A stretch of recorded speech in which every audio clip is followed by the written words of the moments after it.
बिहार आज 110 साल का हो गया। जोश और जश्न में सरकार से लेकर आम लोग तक डूब गए हैं। दरअसल 3 साल से बिहार दिवस पर कार्यक्रम लगभग बंद थे। 2 साल तो कोरोना की वजह से सब कुछ ठप रहा, जबकि 2019 में 22-23 मार्च को होली थी।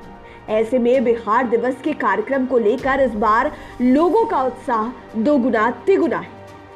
बिहार की देश दुनिया में एक खास पहचान है। इस प्रदेश की कई खासियतें हैं। सूबे में इसके उदाहरण भरे पड़े हैं। देश को पहला राष्ट्रपति बिहार ने ही तो दिया था। देश का पहला लोकतंत्र इसी प्रदेश में बना और इसी प्रदेश ने शांति का पैगाम पूरी दुनिया को दिया।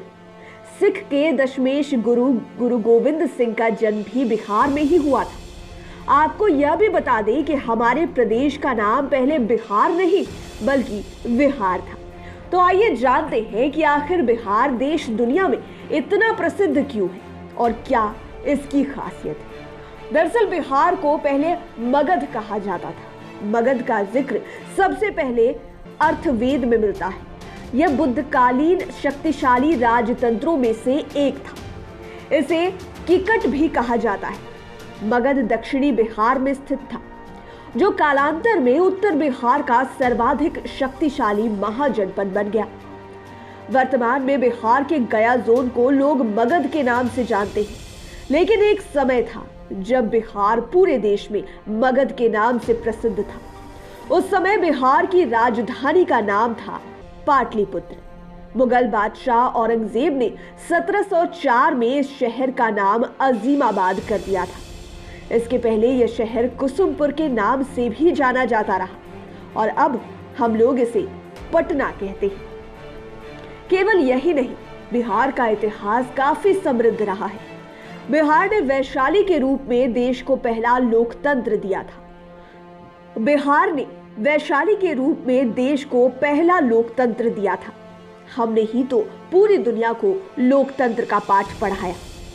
ऐतिहासिक प्रमाणों के अनुसार ईसा से लगभग 6वीं सदी पहले वैशाली में ही दुनिया का पहला गणतंत्र यानी गणराज्य कायम हुआ था। आज संसद में लोकसभा और राज्यसभा सांसदों के लिए अपर हाउस और लोअर हाउस प्रणाली है। वहां सांसद जनता के लिए नीतियां बनाते हैं, लेकिन आपको जानकर हैरानी और खुशी दोनों होगी कि यह प्रणाली सालों पहले वैशाली गणराज्य में थी।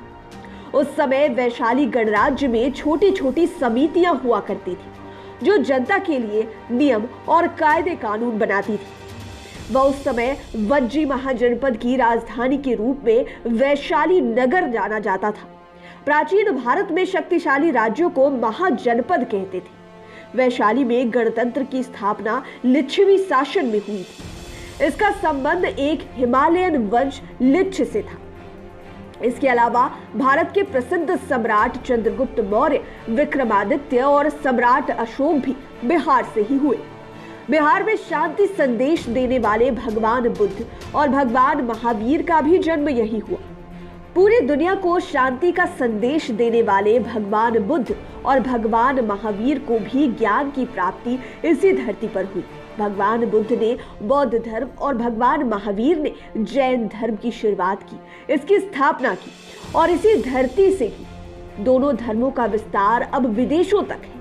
खासकर बौद्ध धर्म की बात करें तो बिहार से बाहर निकलकर भारत के कोने कोने में यह पहुंचा है। इसके अलावा 7 समंदर पार श्रीलंका, चाइना, जापान सहित अन्य देशों में भी बौद्ध धर्म पहुंच गया है और इसके अनुयायी कोने कोने में है। मां सीता का जन्म भी बिहार की धरती पर हुआ। इतना ही नहीं, भगवान राम और माता सीता का मिलन भी इसी भूमि पर हुआ था। कहा जाता है कि सीतामढ़ी में सीता का जन्म हुआ। यहाँ के पुनौरा धाम में भव्य जानकी मंदिर है। प्राचीन काल में यहाँ पुंडरिक ऋषि का आश्रम हुआ करता था। मंदिर में माता सीता के साथ उनकी बहनों की भी प्रतिमाएं स्थापित हैं। अब तो अयोध्या की तर्ज पर सीतामढ़ी के पुनौरा धाम में मां सीता की सबसे बड़ी प्रतिमा स्थापित होगी। यह प्रतिमा दुनिया की सबसे ऊंची प्रतिमाओं में से एक होने वाली है। रामायण रिसर्च काउंसिल की ओर से इस प्रतिमा का निर्माण कराया जाएगा, जो 251 मीटर ऊंची होगी। यह विशाल प्रतिमा अष्टधातु की बनी होगी। आपको बता दें कि अयोध्या में भगवान श्री राम की दुनिया की सबसे विशाल प्रतिमा स्थापित की गई। इसके अलावा बिहार में ही दुनिया के सबसे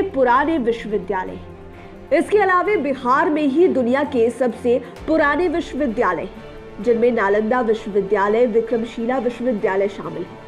हम लोग नालंदा यूनिवर्सिटी को ज्यादा जानते हैं। 12वीं शताब्दी के आसपास इस खूबसूरत यूनिवर्सिटी को नष्ट कर दिया गया था, तोड़फोड़ कर इसे क्षति पहुंचाई गई थी। इस स्थान के खंडर हो जाने के बाद साल 2016 में इस स्थान को यूनेस्को वर्ल्ड हेरिटेज में शामिल किया गया। वहीं अब नालंदा यूनिवर्सिटी पर एक बार फिर से बिहार सरकार का ध्यान गया है। नालंदा यूनिवर्सिटी की इमारतें अब नई हो रही हैं। इसकी भव्य इमारतों को देख लोग भाव विह्वल हो जाते हैं। नालंदा यूनिवर्सिटी की मनमोहक तस्वीरों को देख अब तो हर बिहारी को गर्व की अनुभूति होती है। आपको बता दें कि नालंदा यूनिवर्सिटी की स्थापना गुप्त काल के दौरान यानी 5वीं सदी में की गई थी। 1193 में आक्रमण के बाद इसे जमींदोज कर दिया गया था। प्राचीन नालंदा यूनिवर्सिटी के निकट गुप्तकालीन 52 तालाब हैं। इन तालाबों को नालंदा यूनिवर्सिटी का समकालीन माना जाता है। कहा जाता है कि इनमें कई ऐसे तालाब हैं जो बुद्ध काल के समय से इसी प्रकार है। इसी तरह बिहार में ही एशिया का सबसे बड़ा पशु मेला यानी कि सोनपुर मेला लगता है। हालांकि कोरोना काल की वजह से यह मेला 2 वर्षों से नहीं लगा है। पूरे एशिया की बात कर रहे हैं तो बता दें कि एक समय था जब बिहार की राजधानी पटना में कंकड़बाग एशिया की सबसे बड़ी कॉलोनी था। इसी राज्य में भारत के प्राचीन मंदिरों में से एक माना जाने वाला मुंडेश्वरी मंदिर भी है। यह मंदिर भगवान शिव और माता पार्वती का है। विश्व प्रसिद्ध गणितज्ञ आर्यभट्ट भी बिहार से ही थे। उनका जन्म 476 में हुआ। उस समय पटना का नाम कुसुमपुर था।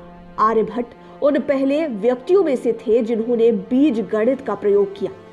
आपको यह जानकर हैरानी होगी कि उन्होंने अपनी प्रसिद्ध रचना आर्यभट्टियम को कविता के रूप में लिखा।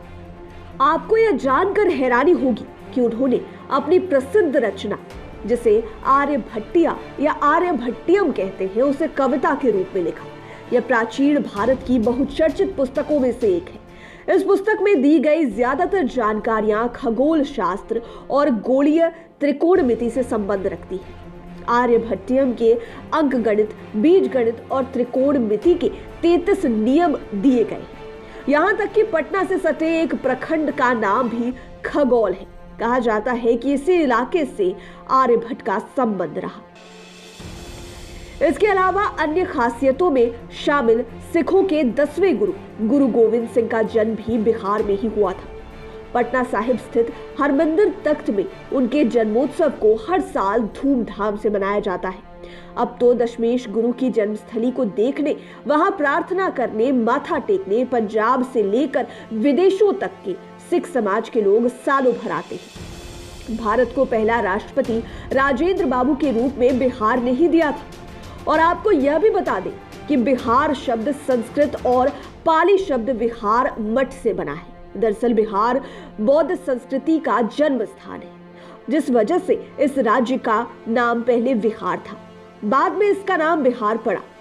लाइव सिटीज के लिए राजेश ठाकुर की स्पेशल रिपोर्ट। अगर अभी तक आपने हमारे चैनल को सब्सक्राइब नहीं किया है तो जरूर कर लीजिए। ये वीडियो फेसबुक पर देख रहे हैं तो पेज को लाइक करें, साथ ही साथ हमें ट्विटर पर जरूर फॉलो करें। धन्यवाद।